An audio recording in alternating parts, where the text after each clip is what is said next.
Okay, so some bad news for last year's Rookie of the Year and for the Memphis Grizzlies.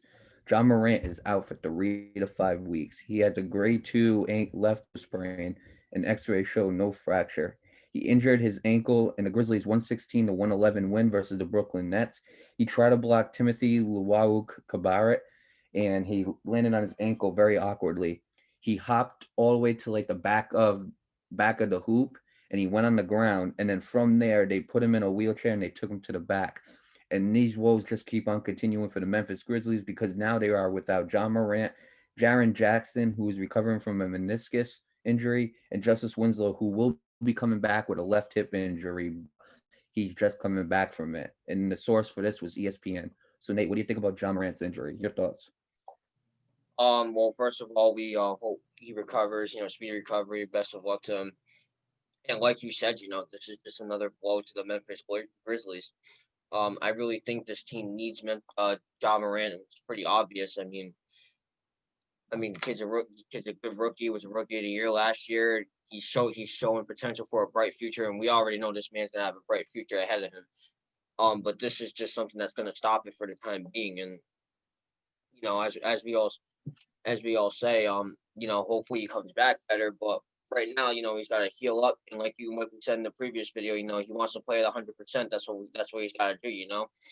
But for the time being, 3 to 5 weeks, it's a pretty long time. But like we always say, all you gotta do is survive. Next man up. It's probably not gonna be the same, but it's just what they're gonna have to do for the time being.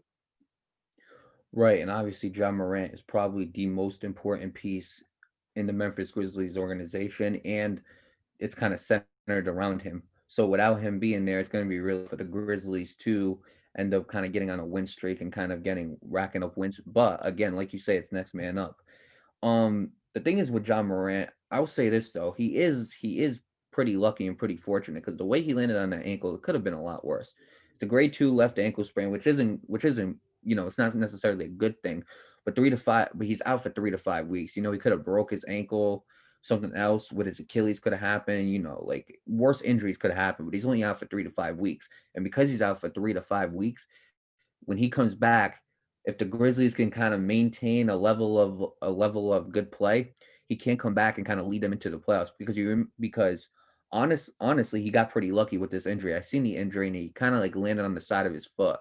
And honestly, it's not really a good fortunate injury for him. It's not really a fortunate injury for him, but he is pretty lucky that it didn't get more serious than what it was. So I mean, with that being said, he is lucky, but again, this is something that the Memphis Grizzlies and John Morant does not want to see. Yeah, absolutely, man. We hate to see it. Yeah, and you're absolutely right. I actually seen the landing myself, and if you and I can go find a video and put in a link in the description down below for you guys to go check out for yourself. He really could have torn Achilles with that landing. He really could. If he could have done so many other things, he probably could have broken a toe. He could have done anything really. But good thing he's only going to be out for 3 to 5 weeks because, like you said, he could be out for a lot longer with something a lot worse. But like you said, he's an important piece of this Grizzlies team. I think he's the most important piece of this team. And with that said, all the Grizzlies have to do is just survive, next man up, and that's just what they got to do moving forward. So, uh, uh, best wishes to John Morant, and hopefully he has a speedy recovery.